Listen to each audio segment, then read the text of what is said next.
Welcome back, boys. We got a new league, new build, and new skill, as always, usually. So this time around we have the Reap skill, which is a physical spell skill that applies a debuff on hit, and it also uses your life instead of mana. Naturally, I decided to go with Inquisitor. I think he's the most interesting for this skill. You have Battlemage, which got slept on a lot last league, and we are able to deal with the huge life costs of this skill, as we have huge life regen and ES regen. And all around, it synergizes really well with Inquisitor, so I'm really looking forward to it. As always, we have the Path of Building link in the description, as well as the forum guide. Most of you are probably coming from the forum guide. These are far more clear and concise than I can ever be, as I've naturally spent hours upon hours cleaning it up, making sure it's readable, everything, all the information is correct, etc. And it's just much cleaner. So for example, we have here you have headers, build details, skill trees. As you got the skill trees, you have all the leveling trees. I'll put these in the video as well, but it's much easier in video format, in forum format. And then on top of that, I even have links to the gear. So if you want to, you're mid-league, you alt tab, you want to buy Volcanus, click it, Volcanus, it's going to take you right there. So these are far better than I can do, and I recommend following a guide like that. But if you want to watch the video, I appreciate it. Obviously the views help a lot. First up are the pros for the build and why this build is best for Reap. First of all, Reap is an awesome all-rounder skill, and I think it's going to be a great league starter. It now has natural synergy with the way the game plays and the fact that there's this blood charge effect. So each time you hit an enemy but don't kill them, you gain a blood charge, and each time you kill an enemy that you have hit before, you lose a blood charge. So during mapping, you're not going to have many blood charges, but when you're against bosses, you will. And these blood charges increase your damage and the cost of the skill significantly.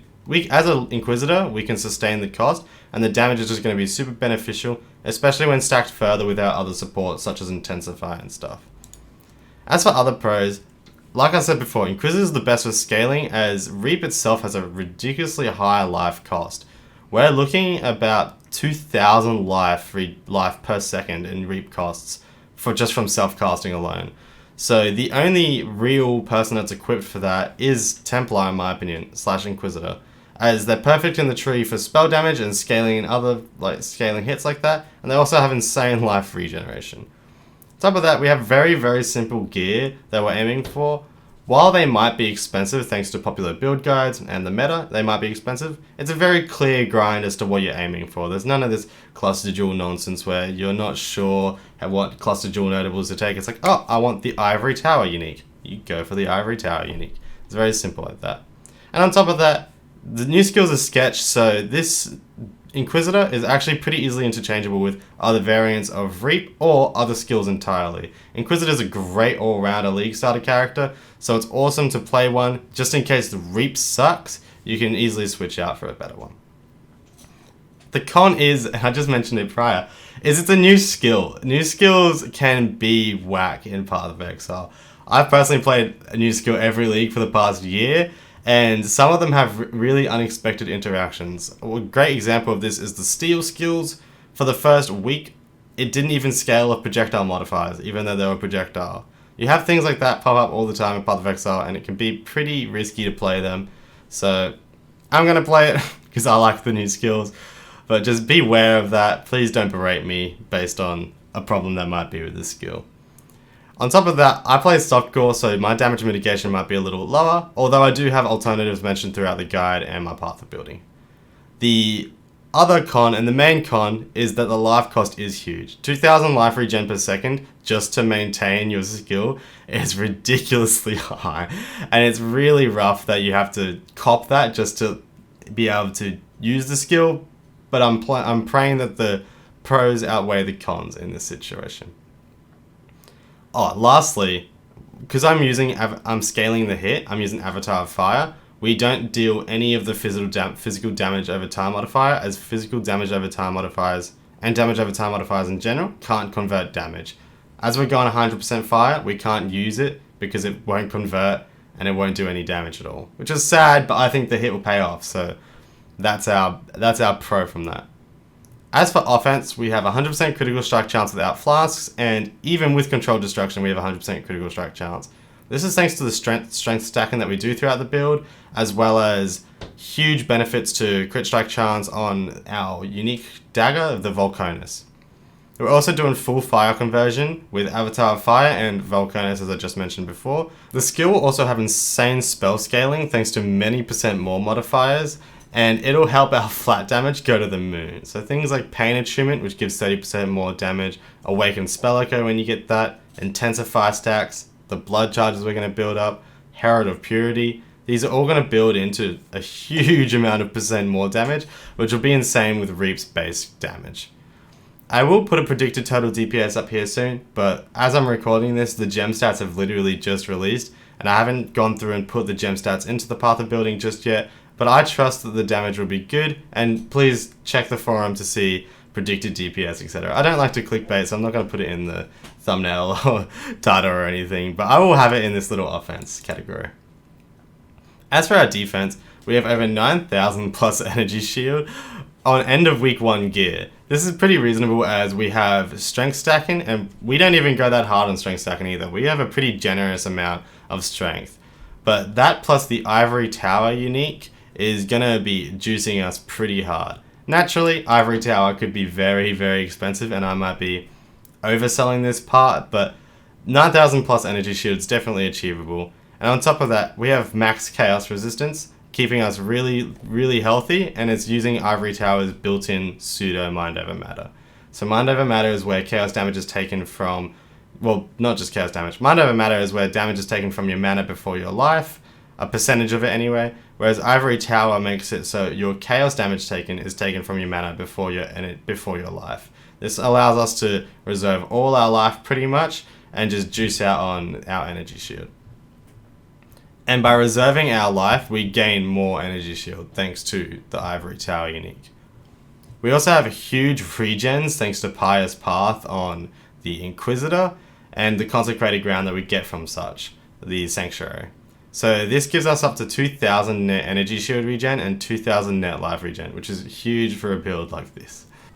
Build mechanics for this build are actually pretty important as a lot of our defense is built around them, and if you don't quite understand them, it's going to be difficult when you're trying to scale the build later on, as you won't be going in the direction that I've aimed. But if you follow the guide, you'll be fine.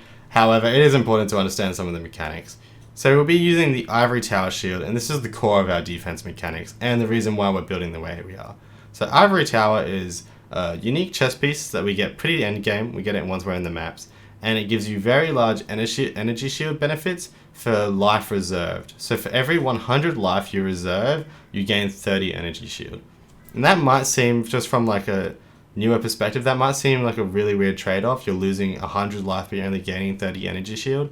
However, energy shield is much easier to scale, so a flat source of energy shield is worth far more than a flat source of life, as you can boost energy shield much higher than you could life. Easier anyway. Well, actually just all around, even very expensive builds, you can't really get life to the ridiculous levels you can energy shield.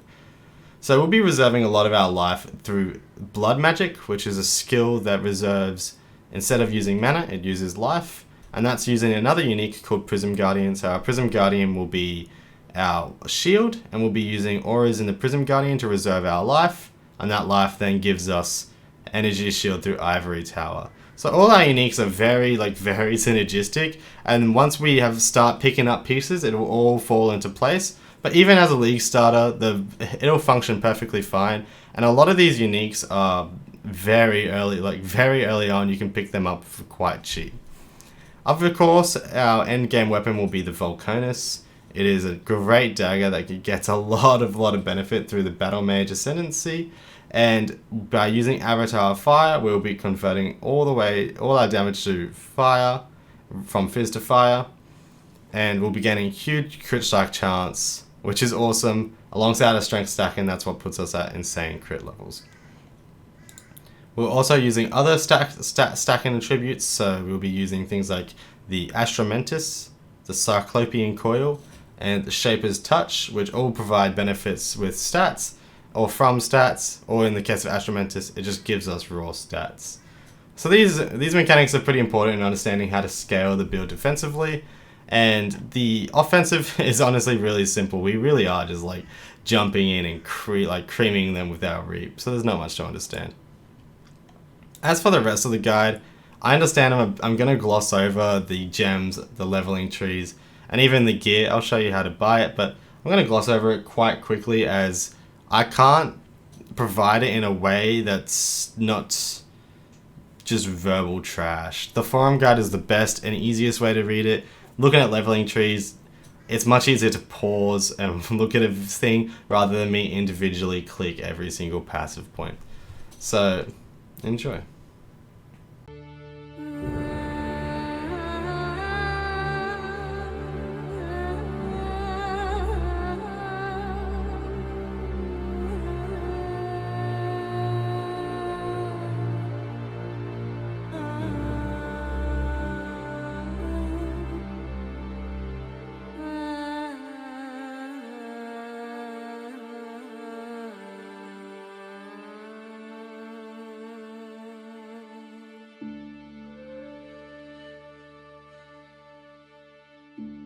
As for our gems, I'm currently using Blade Vortex instead of Reap, so if you're looking at the path building and you're confused, Blade Vortex is Reap for this scenario. So we are using Awakened Added Fire, Intensify, Awakened Spell Echo, Awakened Control Destruction, and Awakened Fire Penetration. All these skills I'm going to have the Awakened gem in there, but please note it'll be completely fine and doable without the Awakened, and that's just there as to know what to aim for in the end game. We use Added Fire and Fire Penetration as thanks to Avatar of Fire. We deal no non-fire damage, so scaling fire damage through this and 50% of fizz damage as extra fire is huge, and then on top of that, penetrating resistance is always a great idea. Intensify and Spell Echo are our two utility / damage supports. These actually give a lot more damage than you'd think, and that's because of the percent more modifiers involved.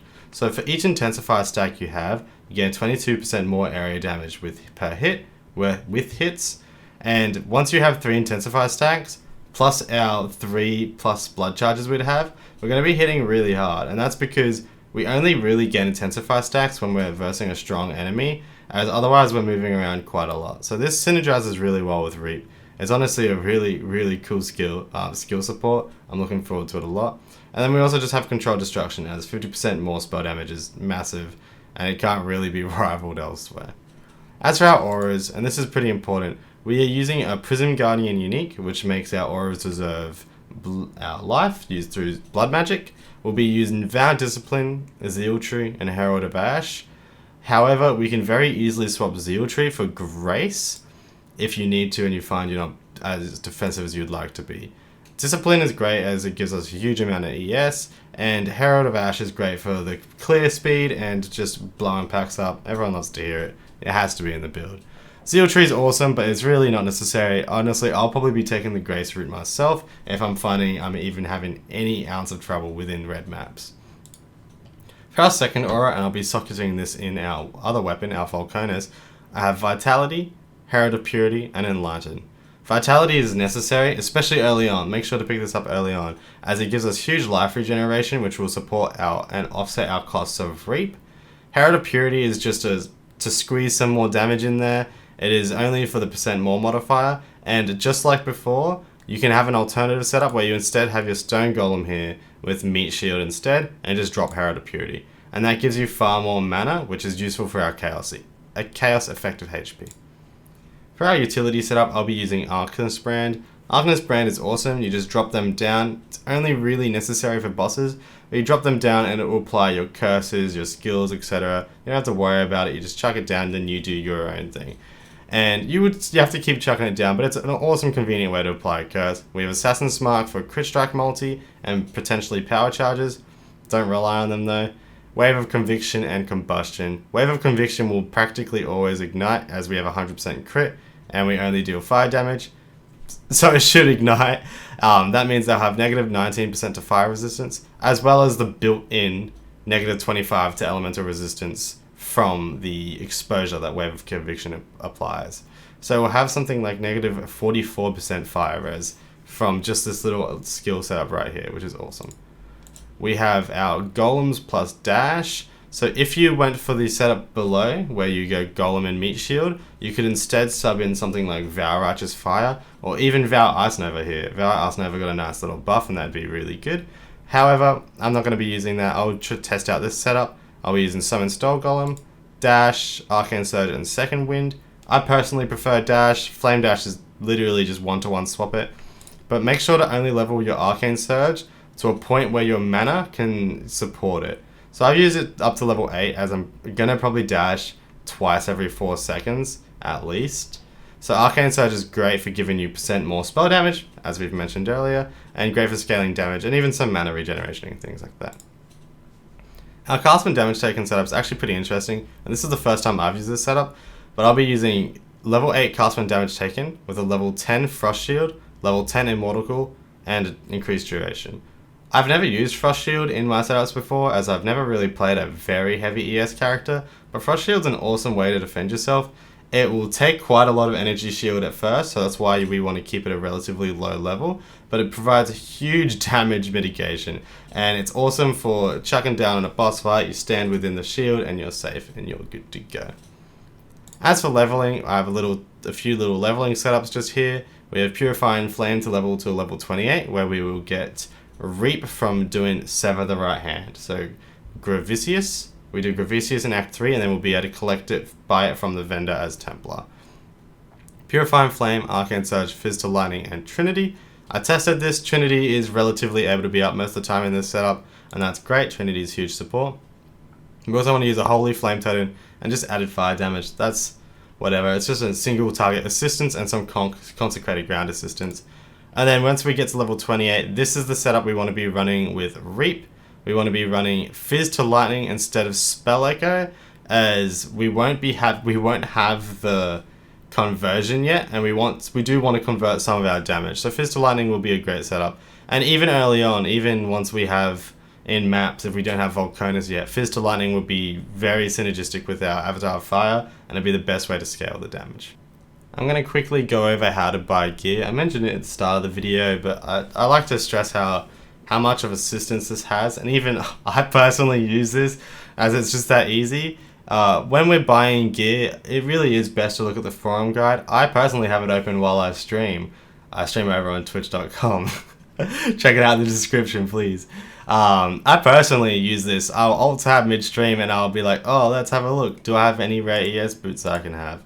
I've linked it. It will automatically link. You just watched that link there change from Ultimatum to Standum. But it will automatically link to Ultimatum Softcore. So if you're hardcore, just switch it up here. Otherwise, it'll be looking in Ultimatum Softcore for what you're ideally looking for. So here I've got it. So I'm looking for 25% increased movement speed, 30% increased chaos, and some max life.